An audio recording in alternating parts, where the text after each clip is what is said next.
لکھے نا حضرت یہ مسئلہ یہ ٹینشن یہ پریشانی آپ دعا فرمائیں. تو انہوں نے لکھا افسوس ساری ناشکری کی باتیں لکھی ہیں, شکر کا ایک جملہ بھی بولو نہیں. پہلے شیخ اس طرح کے ہوتے تھے کہ آپ کے اندر جو فالٹ ہے نا اس کی اصلاح کرتے تھے. اب بھی ہوتے ہیں, بہت سے لوگ اچھے ہیں, لیکن بہت سے ڈرامے بازی بھی آ گئی ہے اس میں. آج ایک آدمی نے مجھے بتایا کہ اچھا بھلا ایک رشتہ ہو رہا تھا میرا, تو لڑکی کے ابا جو ہیں ان کے کوئی شیخ, ان کے کوئی بزرگ ہیں, ان لڑکی کے ابا نے بزرگ سے پوچھا کہ میری بیٹی کے لیے فلاں کا رشتہ آیا ہے. بزرگ نے استخارہ نکال کے منع کر دیا. یہ بھی ایک مبالغہ ہے, غلو ہے. اپنے بچوں کی شادی میں اپنے شیخ سے پوچھنے کی آپ کو ضرورت. دیکھو شیخ پیر و مرشد کا مطلب کیا ہوتا ہے, وہ آپ کو اللہ سکھائے, آپ کو دین کی باتیں سکھائے, آپ اس سے شریعت سیکھو, اللہ سے تعلق سیکھو.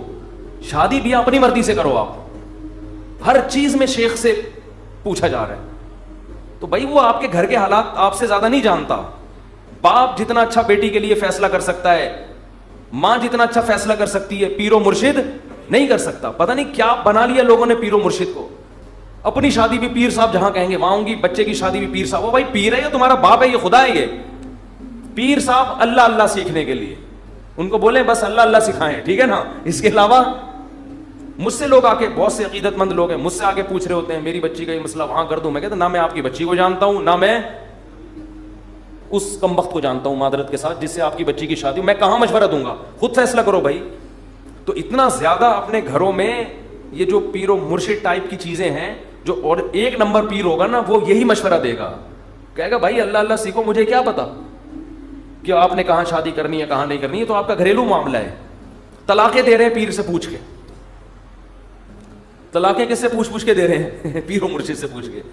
تو کہاں سے کہاں بات چلی جاتی ہے. تو میں یہ عرض کر رہا تھا, دیکھو مخلوق کے سامنے رونا, رو لیتا ہے انسان, کبھی پریشان ہوتا ہے تو رو لیتا ہے. ہر ایک میں توکل برداشت ایک جیسی نہیں ہوتی, لیکن اللہ کو مخلوق کے سامنے رونا پسند بولو نہیں ہے.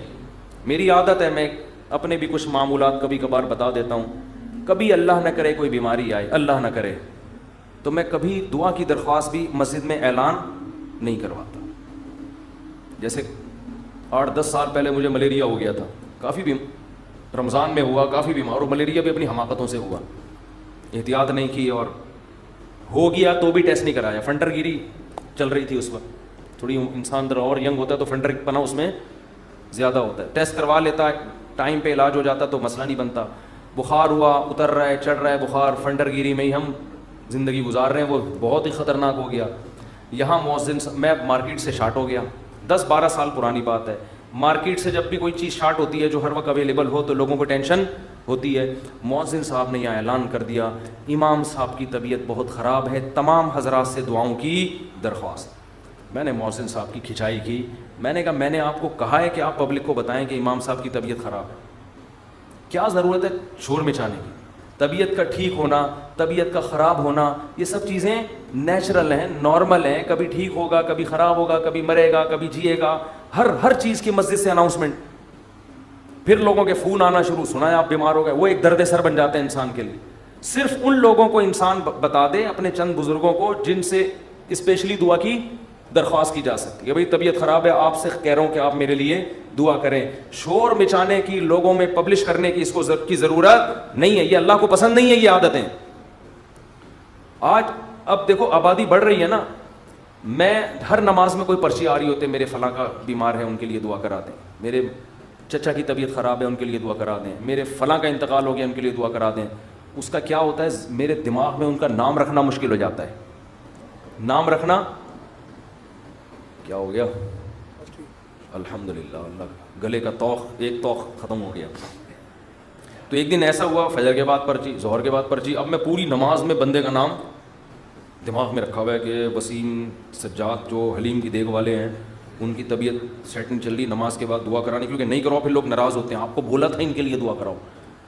یا تو پرچی وہاں لے جا کے رکھ دیں نا, زبانی میں اور ٹینشن. تو ایک دن ایسا ہی ہو گیا, مجھے پاس ایک ظہر میں ایک صاحب آئے کہ جی وہ فلاں کی طبیعت خراب ہے. میں نے کہا یار میں ہول سیل کے حساب سے دعا مانگ لوں گا, اے اللہ جس کی بھی طبیعت خراب ہے ٹھیک کر دے یا عافیت سے اٹھا لے. یہ تو نہیں میں نے کہا خیر ٹھیک کر دے اس کو. اور جو دنیا سے جا چکے ہیں اللہ ان سب کی. یہ تو چلتا رہے گا بھائی, کوئی مرے گا کوئی جیے گا. امام کو کیا مرغا بنایا ہوا ہے, کیا بنایا ہوا ہے آپ لوگوں نے امام کو؟ پورے محلے کی رپورٹیں اس کو, ہر گھر میں وہ فلاں بیمار فلاں. میں نے کہا, انہوں نے کہا نہیں, اجتماعی دعا میں یہ ہوتا ہے اللہ ہو سکتا ہے کسی کی سن لے, اللہ ہو سکتا ہے کسی کی سن لے. شاید وہ ادھر کونے میں ایک بندہ بیٹھا ہوا اس کی ٹھا کر کے اوپر. میں نے کہا دیکھو دعا اس کی زیادہ قبول ہوتی ہے جو درد دل سے مانگتا ہے, اور درد دل سے آپ کے ریلیٹو مانگیں گے. کسی کو کیا پتا کہ سجاد حلیم والا کون ہے, وسیم کباڑ والا کون ہے, سلیم گولے گنڈے والا کون ہے, اور شریف پنچر والا کون ہے, کسی کو کیا پتا یار. جب اس طرح دعائیں مانگیں گے لوگ کہیں گے اللہ ہے وہ ٹھیک کر دے, تیری مرضی, نہیں بھی کر تو کوئی اتنی بڑی ٹینشن والی بات نہیں ہے. آپ اپنے خاص محبت والے چاہنے والوں کو بتایا کرو. کوئی بزرگ ہیں جن سے تعلق ہے, یا امام سے خود کہہ دو کہ مفتی صاحب میرے فلاں کی طبیعت خراب ہے, آپ دعا کر دیں, کیونکہ آپ کو عقیدت ہے امام صاحب سے شاید ان کی دعا, تو انسان کھڑے کھڑے وہی دعا کر دے. یہ سنت ہے. صحابہ نبی کے پاس آ کے یہ نہیں کہتے تھے کہ مسجد نبوی میں فلاں کے لیے دعا کروا دیں. صحابہ یہ کہتے تھے یا رسول اللہ آپ میرے لیے یہ دعا کر دیں. نبی اسی وقت کھڑے کھڑے ان کے لیے دعا کرتے تھے, اور بہت دفعہ سامنے قبول بھی ہو جاتی تھی.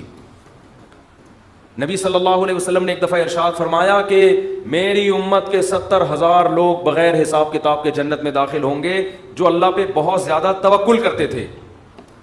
تو ایک صحابی کھڑے ہوئے حضرت عکاشہ مجمع میں, انہوں نے کہا یا رسول اللہ میرے لیے دعا کر دیں, میں بھی انہی میں سے ہوں. یہ نہیں کہا یا رسول اللہ میرے لیے 27ویں رات کو سب کے سامنے دعا کروا دیے گا, بس یا رسول اللہ آپ میرے لیے بھی دعا کر دیں. آپ نے فرمایا اے اللہ اللہم اجعل عکاشۃ منہم, اے اللہ عکاشہ کو بھی ان لوگوں میں شامل کر دے. جب حضرت عکاشہ کی دعا نبی نے مانگی صحابہ کو تو جوش پیدا ہو گیا. ایک اور صحابی کھڑے ہوئے, یا رسول اللہ میرے لیے بھی دعا کر دیں کہ اللہ مجھے بھی ان میں سے کر دے. آپ نے فرمایا سبقک بہا عکاشہ, عکاشہ سبقت لے گئے. کیا مطلب, حدیث کا مفہوم کیا ہے کہ اللہ نے یہ فضیلت اس کے لیے رکھی تھی جو اس فضیلت پہ بہت زیادہ حریص ہو, اور یہ حرص عکاشہ میں ہے کیونکہ انہوں نے کسی اور کے کھڑے ہونے کا انتظار نہیں. یہ بذریعہ وہی نبی کو پتہ چلا نا کہ یہ اللہ اسی کے لیے قبول کرے گا جو پہلے نمبر پہ کھڑا ہو کے دعا مانگے گا, دوسروں کے لیے آپشن نہیں ہے. تو نبی سے تو ڈائریکٹ درخواستیں کی گئی ہیں. اس طرح علماء سے کہنا چاہیے کہ حضرت میرے فلاں کا مسئلہ ہے, یہ دعا کرا دیں, یہ کر دیں آپ دعا, تو یہ ٹھیک ہے. لیکن اجتماعی پرچیاں دے دے کے دعائیں کبھی کبھار ٹھیک ہے, اس کا معمول بنانا ٹھیک نہیں ہے. اپنے غم کو کس کے سامنے بیان کریں, اللہ کے سامنے. اس کو پبلش کرنا آج فلاں کے ساتھ یہ مسئلہ مجھے اچھا نہیں لگتا, کبھی ذرا سی طبیعت خراب ہوئی, وہ ملیریا ہو گیا تھا, تو یہاں پھر دعائیں شروع, مفتی صاحب بیمار, ابے بھائی اللہ کے سامنے بیان کرو, کیوں پبلک, پھر تبلیغ ترس کھا رہی ہے. اچھا نہیں لگتا کہ کوئی آپ پہ آ کے ترس کھائے, بیچارہ کہے آپ کو. لوگ کہیں گے مفتی صاحب بیچارے, مجھے تو اچھا نہیں لگتا بھائی, مجھے آ کے کوئی کیا کہے, بولو بیچارہ. بھائی ہم تو بیچارے نہیں, ہم اللہ کے سامنے بیچارے ہیں, آپ کے سامنے فنٹر ہیں ہم, ایسے ہی رہو. تو کون ہے اور کیا وہ تو کون ہے, میں بیچارہ. ایک شاعر کا شعر ہے بڑا زبردست, اللہ بچا کے رکھے, استغنا کے ساتھ ہی رکھے. لوگوں کے سامنے کمزوری ظاہر کرنا, ہمارے فرماتے کوئی دوا بھی کھاتے ہو نا لوگوں سے چھپ کے کھایا کرو. کوئی بھی دوا کھا رہے ہو, لوگ اپنی بیماری لوگوں کے سامنے ایسے نکلو, یہ کوئی بیماری نہیں, فٹ فاٹ, بے شک چھپ چھپ کے کچھ بھی کھا رہا ہو, ٹھیک ہے نا, لوگوں کے سامنے مت غم کو ظاہر کرو. تو ایک شاعر نے بڑی اچھی بات کی ہے, رہبوتک خیر من رحموتک, کہ لوگ تجھ سے ڈریں. یہ بھی غلط ہے نا, ظالم سے لوگ ڈرتے ہیں نا, لوگ تجھ سے ڈریں, لوگوں کے دل میں تیرا خوف ہو, یہ غلط ہے. لیکن اس سے بہتر ہے کہ لوگ تجھ پہ ترس کھائیں. نہیں آ رہی بات. دیکھو دو غلط چیزیں ہیں, لوگ آپ سے ڈریں, یہ بھی کیا ہے, غلط. یہ تو ظالم ہونے کی علامت ہے نا, ظلم کر رہے ہو آپ, لوگوں کو ڈرا رہے ہو. لیکن اس نے کہا یہ غلط ہے مگر اتنا نہیں جتنا یہ غلط ہے کہ لوگ آپ پہ ترس کھائیں. یہ زیادہ غلط ہے, یہ آپ کے کمزور ہونے کی, یہ آپ کے بے عزت ہونے کی دلیل ہے. ظالم کی بھی عزت ہو جاتی ہے, ڈر سے ہوتی ہے. مظلوم جس پہ ظلم ہو رہا ہوتا ہے نا, اور وہ رو رہا ہوتا ہے ظالم کے سامنے, اس کی معاشرے میں عزت نہیں ہوتی, اور عزت بڑی چیز ہے. تو ہاں ہر ایک کو ایک ہی لاٹھی سے نہیں ہانکنا چاہیے, ایک حد تک لوگ برداشت کرتے ہیں, اس کے بعد انسان کے حوصلے پست ہو جاتے ہیں. تو اس لیے ان چیزوں کا معمول ختم کریں, لوگوں کے سامنے مت بتائے کریں یہ ہو گیا فلانا ہو گیا, اللہ کے سامنے روئے انسان. اللہ کے سامنے اپنی حاجت. تو لوگوں کے سامنے اپنا غم بیان کر کے رونے سے عزت بڑھتی ہے یا کم ہوتی ہے؟ کم. اللہ کے سامنے رونے سے, اپنا غم بیان کرنے سے عزت کم نہیں ہوتی, بلکہ اللہ کی نظر میں عزت بڑھ جاتی ہے. ہمارا معاملہ الٹا ہے, پبلک کے سامنے روتے ہیں اور اللہ کے سامنے روتے ہوئے ہمیں شرم آتی ہے. میں نے دیکھا لوگ دعا میں منہ پہ ہاتھ رکھ لیتے ہیں اگر ان کو کبھی رونا بھی آ رہا ہو. بھائی کھلے عام رو, کوئی مسئلہ نہیں ہے, یہ اللہ کے سامنے رو رہے ہو. ہاں لوگوں کو دکھانے کے لیے مت رو. آج کل ٹیلی ویژن میں اس قسم کی چیزیں بھی موجود ہیں, پروگرام چل رہے ہوتے ہیں رونے کے, اشتہار لگے ہوتے ہیں ہمارے ہاں, رو رو کے دعائیں مانگی جائیں گی. آدمی حیران ہوتا ہے, تم نے پہلے سے اشتہار لگا دیا اور بالفرض تمہیں رونا نہیں آیا تو پبلک کہے گی تم نے اعلان تو یہ کیا تھا رو رو کے دعائیں مانگی جائیں گی, کم بخت رو کیوں نہیں رہا ہے اب تو یہ ناٹک اور یہ ڈرامے اللہ کو پسند نہیں ہے. اور کمال کی بات یہ ہے کہ ہمارے نبی نے فرمایا اللہ سے رو کے دعا مانگو, رونا نہ آئے تو ٹینشن کی بات نہیں ہے, رونے والی صورت بنا لو, انداز رونے والا ہو, اسٹائل رونے والا ہو. جیسے بھکاری مانگ رہے ہوتے ہیں, دیکھو رونا نہ آئے اور انداز رونے والا بنا لے, یہ رونے سے بھی زیادہ بہتر ہے. کیونکہ اللہ کہتا ہے کہ اس کے بس میں جو ہے وہ اس نے چھوڑا نہیں ہے. کیونکہ جب رونا آتا ہے تو دعا میں دل لگتا ہے, رونا نہیں آتا تو دعا میں دل نہیں لگتا, پھر بھی انسان مانگتا ہے. یہ ادا اللہ کو زیادہ پسند ہے. بہت مشکل ہے بات سمجھانا. بہت آج کل لوگ کہتے ہیں نا عبادت میں دل ہی نہیں لگ رہا. ارے عبادت میں دل لگے گا تو وہ تو مزہ آئے گا نا عبادت میں. کمال تو جب ہے جب دل نہ لگے پھر بھی کرو عبادت, پھر بھی عبادت کرے انسان. تو اللہ کے سامنے روتے ہوئے شرم محسوس بولو نہیں کرنی. جیسے اذان کہتے ہوئے شرم نہیں آنی چاہیے. سفر میں جب ہم جاتے ہیں نا, بعض دفعہ ٹرین جنگل سے گزر رہی ہوتی ہے. علماء کہتے ہیں کہ اگر ایسی جگہ نماز پڑھنی ہے جہاں قریب میں کوئی محلہ نہیں ہے, اذان نہیں ہوئی ہے, تو فرض نماز کے لیے پھر آپ کو کیا اذان کہنی ہے, وہاں اذان پڑھنی ہے. اب میں نے وہاں نمازیوں کو بھی دیکھا, ان کو اذان دیتے ہوئے شرم آ رہی ہوتی ہے. ٹرین میں اذان دیتے ہوئے لوگ کیا کہیں گے, ملا. لوگ کیا کہیں گے, ملا کہیں گے. ابے یہ تو پورا ملا نکلا. ہمارے محلے میں ایک صاحب کا رشتہ ٹوٹا اسی چکر میں. اچھا بھلا نوجوان, فٹ فاٹ, کھاتا پیتا, خوبصورت آدمی. اس کے لڑکی والے آ گئے گھر میں منگنی کرنے کے لیے, اتنے میں اذان کی. لڑکا گھر میں نہیں تھا, اذان کی آواز آئی. اب لڑکے والوں نے فخر سے بتایا کہ پتہ ہے ہمارا بیٹا اذان دے رہا ہے, یہ جو اذان ہے نا یہ ہمارا بیٹا دے رہا ہے. لڑکی والوں نے کہا ابے یہ تو ملا نکلا. یہ کیا نکلا؟ یہ سچا واقعہ بتا رہا ہوں. اس بیس پہ انہوں نے رشتہ توڑ دیا. تو کل قیامت میں پتہ چلے گا بھائی. اللہ کہے گا جاؤ ان لبرل لوگوں کے ساتھ اسی جہنم کی آگ میں جاؤ. وَإِذَا نَادَيْتُمْ إِلَى الصَّلَاةِ اتَّخَذُوهَا هُزُوًا وَلَعِبًا. قرآن کہتا ہے جب تم اذان دیتے ہو تو یہود و نصارہ اس اذان کا مذاق اڑاتے ہیں. تو اللہ کا نام آسمانوں میں بلند کرتے ہوئے ہمیں شرم محسوس نہیں کرنی چاہیے. اس لیے کبھی جنگل میں, ٹرین میں, جہاں ٹرین اگر اسٹیشن پہ ہے تو اذان کی ضرورت نہیں ہے, لیکن اگر جنگل میں ہے اور آپ نے فرض نماز پڑھنی ہے تو ایسے ٹرخانے والے طریقے سے نماز نہ پڑھا کرو, بلکہ پراپر طریقے سے کھڑے ہو کر قبلہ تلاش کرو کدھر ہے, پراپر طریقے سے اذان دو. اس میں اگر شرم آ رہی ہے تو اور زیادہ دو, ٹھیک ہے نا. اللہ کو بتاؤ کہ اللہ ان کمبختوں کو نماز چھوڑتے ہوئے شرم نہیں آ رہی تو مجھے تیرا نام بلند کرتے ہوئے شرم کیوں آئے گی. اذان بہت بڑی عبادت ہے, اللہ کی کبریائی آسمانوں میں بلند ہوتی ہے. اور ایک بات اذان پہ آئی ہے تو یہ بھی بتا دوں, اذانیں بہت لمبی کھینچنا یہ سنت نہیں ہے. آج کل اذان شروع ہوتی ہے, اللہ وہ اتنا کھینچتا ہے اذان کو, اتنا کھینچتا ہے. یہ مد کہیں بھی ثابت نہیں ہے اذان میں. دیکھو اللہ اکبر میں جو الف کی مقدار ہے نا, اللہ, یہ اللہ ہی ہے بس, اللہ نہیں ہے کہیں بھی. تجوید کی روح سے ادھر مد بنتا ہی نہیں ہے. ہاں جب آپ کہتے ہیں حی علی الصلاح تو یہاں مد ہے, صلاح کو کھینچ سکتے ہیں, حی کو نہیں کھینچ سکتے. حی علی الصلاح, لوگ کیا کریں حی علی الصلاح, عجیب عجیب اذانیں ہو رہی ہیں. ایک دفعہ ہم کہیں گئے نماز پڑھنے کے لیے تو اذان جب شروع ہوئی نا تو وہ کہنے لگے ایسے اسٹائل میں اذان کے میں ابھی بتاؤں گا تو پھر وہ میم بن جائے گی اس پہ. تو بس وہ خود ہی سوچ لیں. ہم لڑکے بیٹھے تھے, ہم کو ہنسی آنے لگی. ہم نے کہا یہ کیا کر رہے ہیں, پتہ نہیں اذان دے رہے ہیں کیا کر رہے ہیں. ایک امام نماز پڑھا رہے تھے, السلام, پوری نماز صحیح پڑھائی. جب وہ سلام پھرنے لگے تو السلام علیکم ورحمۃ اللہ. ہم نے کہا یار اچھا بھلا السلام علیکم ورحمۃ اللہ پڑھ رہے تھے, السلام علیکم ورحمۃ اللہ کر کے ادھر گھما. عجیب, نہ قرآن سیکھتے ہیں نہ اذان سیکھتے ہیں. جس کو کھڑا کر دو لے جا کے بس وہ شروع کر دیتا ہے. ایک امام کے پیچھے ہم نے نماز پڑھی دیہات میں, وہ پوری سورہ فاتحہ غلط پڑھ رہے تھے لیکن ان کو توئیں پڑھنا آتا تھا بس. انہوں نے نورانی قاعدے میں توئیں کا لفظ اچھی طرح سیکھ لیا تھا, تو ہوتا ہے یہ تا نہیں ہوتا, باقی کچھ سیکھا نہیں انہوں نے. اب وہ نماز پڑھا الحمدللہ رب العالمین, حمدو کو پڑھ رہے ہیں حمدو, ہم نے برداشت کر لیا. اہدنا الصراط, صاد نہیں نکل رہے, لیکن جہاں تو آئے گی نا کہتے ہیں اہدنا الصراط المستقیم. ٹھیک, ہم کہہ رہے یار پورا غلط پڑھ رہے ہوتے ہیں لیکن جہاں توئیں آتی ہے ایک دم. تو یہ چیزیں سیکھنے کی ہیں بھائی, اتنا موٹا موٹا قرآن یا موٹی موٹی اذان ہر مسلمان کے لیے سیکھنا ضروری ہے. تو اذانوں کو بہت زیادہ کھینچا نہ کریں, ایک تو خلاف سنت بھی ہے, دوسرا لوگوں سے پھر ادب نہیں ہوگا اذان کا. اذان کے وقت خاموش رہنا چاہیے, اذان کو غور سے سننا چاہیے. جب آپ اتنی لمبی کھینچو گے اذان تو پھر کہاں اس کا ادب ہوگا, کافی ٹائم لگ جاتا ہے اس میں.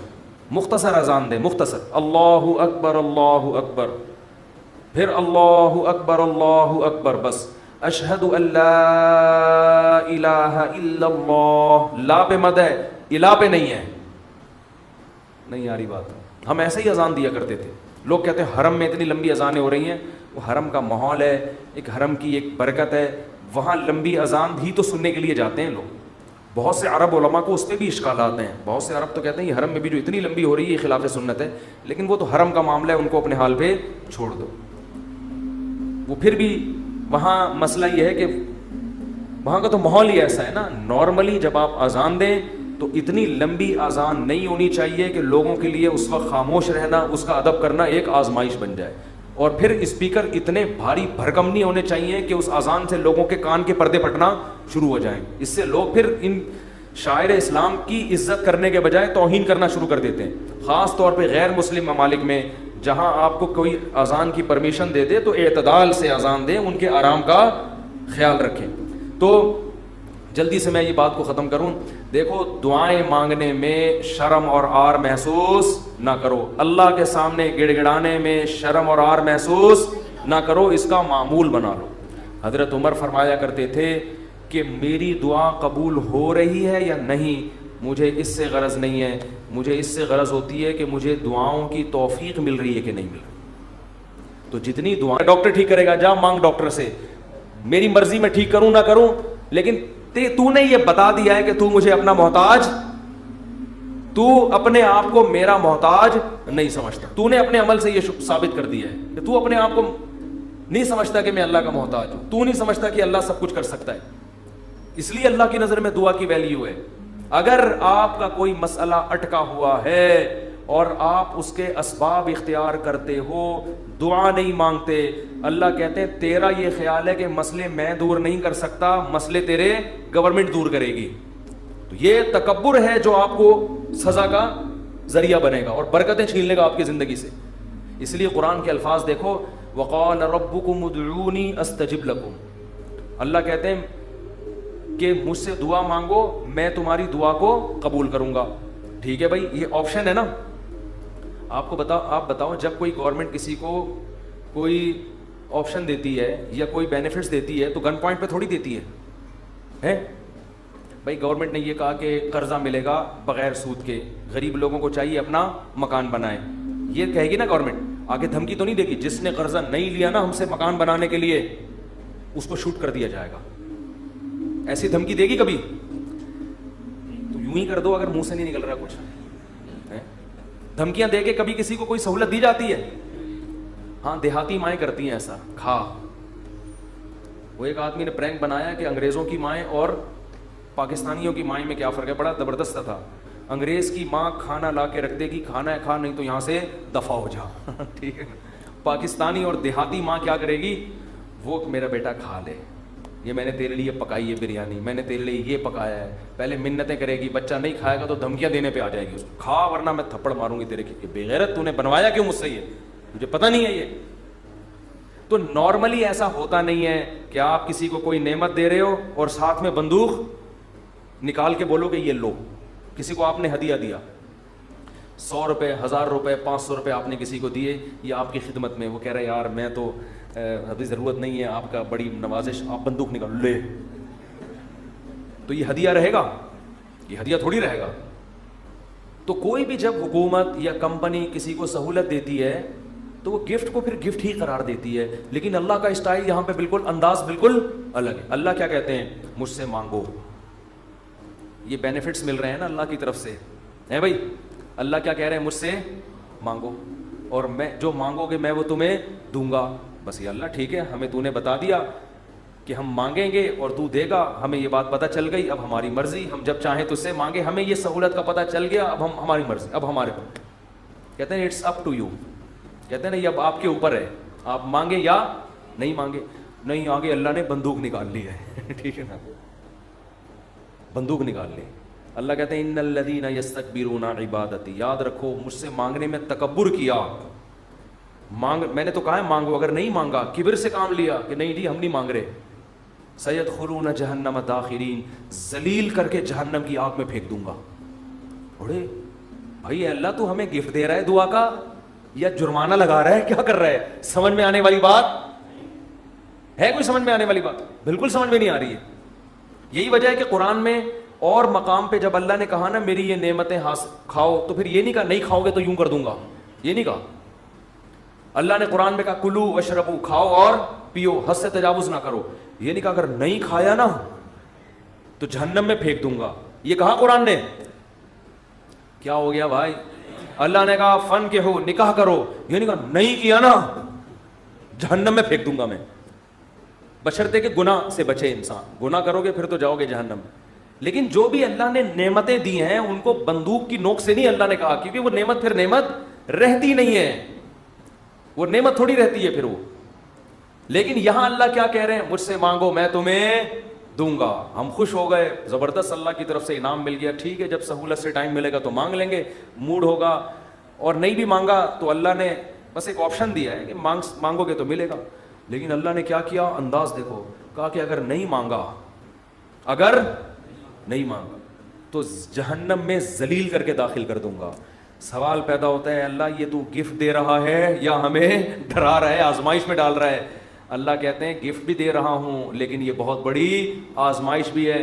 کیونکہ اگر کوئی بہت بڑا سیٹ آپ کو ایک خالی چیک دے اور کہے اس پہ پیسے لکھو اور سائن کر دو, اور آپ اس چیک کو اٹھا کے اس کے سامنے ڈسٹ بن میں ڈال دو, اس کا مطلب آپ کا یہ نہیں ہے کہ آپ کو پیسوں کی ضرورت نہیں ہے, آپ کا سیٹ کے بارے میں خیال ہے کہ اس نے جھوٹا چیک دیا ہے, یہ جھوٹ بول رہا ہے, ورنہ کبھی آپ اس کو ڈسٹ بن میں اٹھا کے نہیں پھینکتے. بہت مشکل ہے بات سمجھانا, بہت مشکل. آپ غریب ہیں, کھانے کو روٹی نہیں ہے, ایک سیٹھ نے آ کے آپ کو ایک سونے کی ڈلی پکڑا دی, کہا لے موج کر, یہ کروڑوں روپے کی ہے. آپ نے اٹھا کے اس کو آپ نے کہا آپ نے اچھی آفر کی مجھے, بہت اچھا تحفہ ہے, بہت خوشی ہوئی, اب آپ جا سکتے ہیں. بیگم سے کہا اس کو کچرے میں پھینک دو. سیٹھ کو پتہ چلے گا نا تو وہ کہے گا بیٹا تو اتنا بڑا سیٹ تو ہے نہیں کہ تجھے اس کی ضرورت نہ ہو, یہ تو میں جانتا ہوں, کھانے کو تیرے پاس روٹی نہیں ہے, یہ جو تو نے اس کو ڈسٹ بن میں پھینکا ہے نا یہ اس کی علامت ہے تو مجھے جھوٹا سمجھتا ہے کہ میں نے تجھے جو سونے کی ڈلی دی ہے وہ سونے کی نہیں ہے, اس پہ سونے کا پانی چڑھا ہوا ہے. تو یہ کس کے جھوٹ بولنے, یہ اصل میں تو میرے اوپر الزام لگا رہا ہے. اللہ کہتے ہیں مانگو. اللہ کو پتہ ہے کہ ہم سب محتاج ہیں, ہمارے درجنوں مسائل ہیں, ایسا دنیا میں کوئی نہیں ہے جس کے سارے مسئلے حل ہو گئے. مسئلہ حل ہوتا ہے تو 20 مسئلے پیدا کر کے حل ہوتا ہے وہ. اب دیکھو کتنے مسائل ہیں, کسی کوئی بے روزگار ہے, پیسے نہیں ہیں, پیسے آ گئے تو خطرات بڑھ گئے, ڈکیتی کا خطرہ, پیسے آ گئے تو 10 مسائل کھڑے ہو گئے, اور کوئی مسئلہ کھڑا ہو گیا, گردے کا مسئلہ ٹھیک ہوا, ہارٹ کا پیشنٹ بن گیا, اور 20 قسم کے مسائل ہیں نا. سب کچھ ٹھیک ہے تو پھر بھی سکون نہیں ہے زندگی میں, نیند نہیں آ رہی, نیند کی گولیاں کھا کے سو رہے ہیں. دنیا میں ٹینشن لیس آدمی کوئی بھی نہیں ہے. اب اللہ نے کہا مانگو. اب ہمیں اللہ نے بلینک چیک دے دیا ہے کہ جو لکھو گے میں دے دوں گا تمہیں. آپ نے اللہ کی اس آپشن کو, اللہ کی اس نعمت کو اٹھا کے ڈسٹ بن میں پھینک دیا. آپ ہر ایک کے در پہ جا کے اپنی حاجتیں بیان کرتے ہو, کبھی تھانے میں پہنچے ہوئے ہوتے ہو, کبھی ڈی سی آفس پہنچے ہوئے ہوتے ہو, کبھی ڈی ایس پی کے پاس پہنچے ہوئے ہوتے ہو, کبھی وزیر اعظم سے رابطے کی کوشش میں, کبھی مسجد کے امام سے آ کے کہہ رہے ہوتے چڑیل آ گئی ہے, کوئی دم درود کر کے اس کو بھگا دو گھر سے. 10 قسم کے, لیکن اللہ کا دروازہ کھٹکھٹانے کے لیے تیار نہیں ہو. تو یہ اس کی علامت نہیں ہے کہ آپ کے مسائل حل ہو گئے, یہ اس کی علامت ہے کہ آپ نے اللہ کی آفر کو ہلکا سمجھا ہے, اللہ کو معاذ اللہ آپ نے جھوٹا سمجھا ہے, اللہ کو معاذ اللہ آپ نے اس کا بیان کو سیاسی بیان سمجھا ہے. لیکن جو ایمان والے لوگ ہیں وہ اللہ کی اس آفر سے فائدہ اٹھاتے ہیں. کتابوں میں لکھا ہے کہ یعقوب علیہ السلام کے بیٹے جب ان سے بچھڑے تھے, اتنی اللہ سے دعائیں مانگی کہ ان کے گھٹنے سجدے میں گر گر کے دعائیں مانگ مانگ کے ان کے گھٹنوں اور بازوؤں پہ نشان پڑ گئے تھے. وہ انبیاء بہت دعائیں مانگتے ہیں, ہر بات میں دعا, ہر بات میں دعا. قرآن کہتا ہے مجاہدین جو میدان جنگ میں لڑائی کے لیے اترتے ہیں وہ کیا دعا مانگتے تھے؟ ربنا افرغ علینا صبرا وثبت اقدامنا, اے اللہ ہمارے اوپر صبر کو انڈیل دے, ہمارے قدموں کو مضبوطی سے جما دے اور ہمیں ان دشمنوں پر فتح دے. تمام اسباب وسائل کے ساتھ اترے ہیں مگر دعائیں کس سے مانگ رہے ہیں؟ اللہ سے. بدر میں دیکھو اللہ نے ہمارے نبی سے وعدہ کیا تھا مدد کروں گا, لیکن صحابہ کہتے ہیں نبی پوری رات مصلے پہ سردے میں روتے رہے ہیں, اللہ سے مدد کی دعائیں مانگتے رہے ہیں, حالانکہ اللہ نے تو مدد کا وعدہ کیا ہے, پھر بھی مانگ رہے ہیں اے اللہ اگر یہ 313 شہید ہو گئے تو تیری دنیا میں عبادت کرنے والا کوئی بھی نہیں ہوگا. اللہ کو واسطے بھی دے رہے ہیں. جہاں پیغمبروں کے ساتھ کوئی زکریا علیہ السلام کی اولاد نہیں, اللہ سے اولاد مانگ رہے, پوری زندگی اسی میں گزر گئی, بڑھاپے میں جا کے اولاد ملی ہے. تو سارے پیغمبروں کا اللہ نے یہی تذکرہ کیا, ہر بات میں دعا. سلیمان علیہ السلام جو حاجت پوری ہو رہی ہے فوراً کیا کر رہے ہیں؟ اللہ سے دعا. ایوب علیہ السلام پریشانیوں میں, زندگی ٹینشنوں میں, بیماریوں میں, قرآن کہتا ہے اللہ سے ہاتھ اٹھا کے دعائیں مانگتے تھے. انی مسنی الضر, اے اللہ بہت پریشانی میں ہوں. انت ارحم الراحمین, تو سب سے زیادہ رحم کرنے والا. پیغمبروں کو اس سے غرض نہیں ہوتا, اس سے غرض نہیں ہوتی کہ دعا قبول ہو رہی ہے یا نہیں ہو رہی, وہ کہتے ہیں ہم مانگتے رہیں بس, ہمارا کام کیا ہے. اور یاد رکھو جب قبول نہ ہو رہی ہو نا پھر مانگنے کا مزہ ہے. مزہ کب ہے؟ آپ کے کیسی الٹی الٹی باتیں کرنے کے لیے مصطفیٰ نے بلایا ہے. قبول نہ ہو رہی ہو نا تو پھر ہے مانگنا, تبھی تو یہ اس کی علامت ہے کہ آپ کا اللہ پہ ایمان ہے اور وہی قبول ہوتی ہے. بعض دفعہ آپ اللہ سے جو چیز مانگتے ہیں اللہ وہ نہیں دیتا, اس کا آلٹرنیٹ دے دیتا ہے.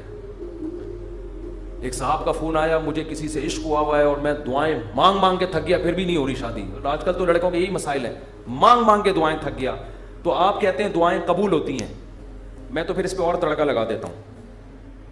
میں کہتا ہوں بہت سے لوگ کہتے ہیں ہم جس کو مانگ رہے ہیں وہ ملی نہیں, چلو نہیں ملی مقدر میں ہوگا, دعا قبول نہیں ہوئی. مفتی صاحب کہہ رہے ہیں دعائیں کیا ہوتی ہیں؟ قبول. لیکن اس کی کہیں اور شادی کی خبر ہمیں مل رہی ہے, تو اللہ اگر دعا قبول نہیں کرتا تو کم از کم ایسا تو نہ کرے نا کہ اس کی کہیں شادی ہو رہی ہے اور ہمیں اطلاع مل رہی ہے. خوشی خوشی لوگ بتا رہے ہیں تمہیں پتا ہے اس کی شادی ہو گئی, چلو یہاں تک بھی بات سمجھ میں آتی ہے. اس کے بچہ ہوا, ہمیں اطلاع دی جا رہی ہے آگے, ارے تمہیں خوشخبری سنا ہے وسیم بھائی, کوئی وسیم بیٹھے ہو تو معذرت, تمہیں پتا ہے وہ جو تمہاری کلاس فیلو تھی اس کی ایک جگہ شادی ہو گئی تھی, اس کے ماشاءاللہ آج بیٹا پیدا ہوا ہے. اور انسان تبتا ہے یار ہم نے تو لیلۃ القدر میں دعائیں مانگی تھی ہمیں مل جائے, اور ادھر بھی چلے بھی وہاں گئی اور اس کے بچہ بھی پیدا ہو گیا. اور تباہی اس وقت آتی ہے جب وہ بچہ سمجھدار ہو کے آپ کو ماموں کہنا شروع کر دے. حقیقت جب آپ ان کے گھر جائیں ملنے کے لیے اور وہ آپ کی پرانی گرل فرینڈ بچے کو تعارف کروا رہی ہے, تمہارے ماموں لگتے ہیں یہ رشتے میں, حقیقی تو نہیں ہے لیکن رشتے میں کیا لگتے ہیں؟ ماموں. تو آپ کہو گے یار یہ دعائیں قبول ہو رہی ہیں یہ کیا ہو رہے ہیں؟ تو اس طرح بھی ہوتی ہیں. تو ایسے لوگوں کو میں کہتا ہوں کہ جو یہ مایوس ہوتے ہیں نا یہ قبول تو نہیں ہو رہی, او بھائی تو دنیا میں ایک ہی عورت پیدا ہوئی ہے کیا؟ اللہ کے علم میں یہ بات تھی کہ وہ تیرے لیے نقصان دہ تھی, ہر چیز تمہارے لیے نہیں ہے. قرآن کیا کہتے ہیں؟ آسان تکرہوا شیئا, بہت سی چیزوں کو تم پسند نہیں کرتے لیکن اللہ نے اس میں خیر رکھی ہوتی ہے. بہت سی چیزوں کو تم پسند کرتے ہو اللہ نے اس میں تمہارے لیے خیر نہیں رکھی ہوتی. واللہ یعلم, اللہ کہتے ہیں مجھے پتا ہے, وانتم لا تعلمون, تم جاہل ہو, تم نہیں جانتے. اللہ سے آگے نکلنے کی کوشش مت کرو. سورہ کہف میں واقعہ نہیں ہے کیا کہ حضرت خضر علیہ السلام نے ایک نوجوان بچے کو قتل کر دیا تھا. موسیٰ علیہ السلام نے پوچھا کیوں مارا, ان میں ماں باپ کا کیا قصور تھا؟ فرمایا یہ بچہ بڑا ہو کر ماں باپ کا باغی بنتا, اس لیے اللہ نے اٹھا لیا اس کو, اور نیک والدین تھے اللہ ان کو دوسری اولاد دے گا.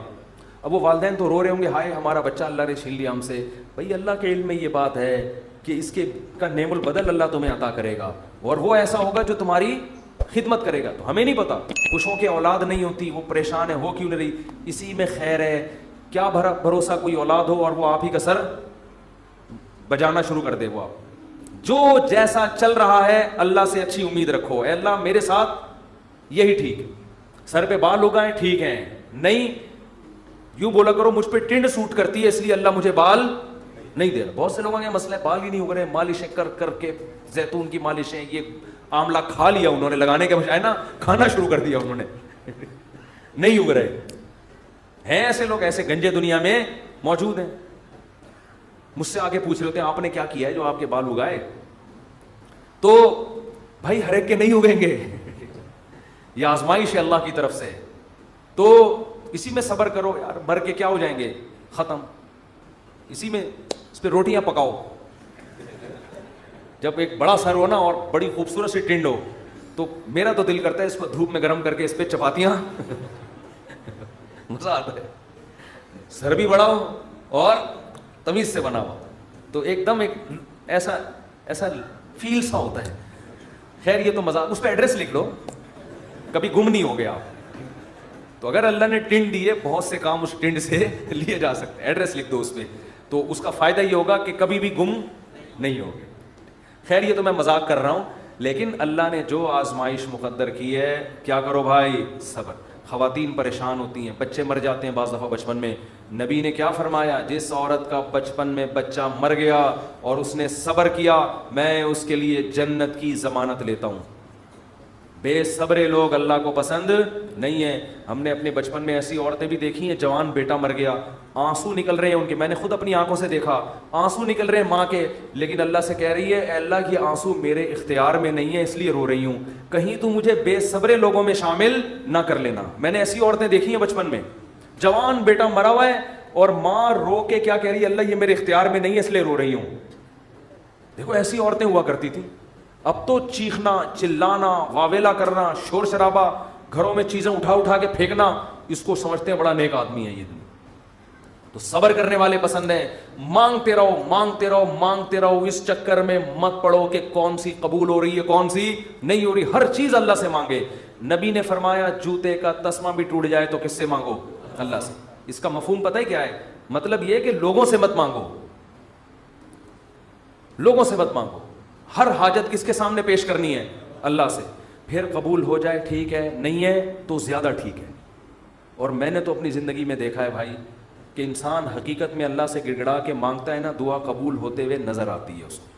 دیکھو دعا کی حیثیت کیا ہے کہ آپ نے اللہ کے دفتر میں اپنی فائل جمع کرا دی, تسلی ہو گئی.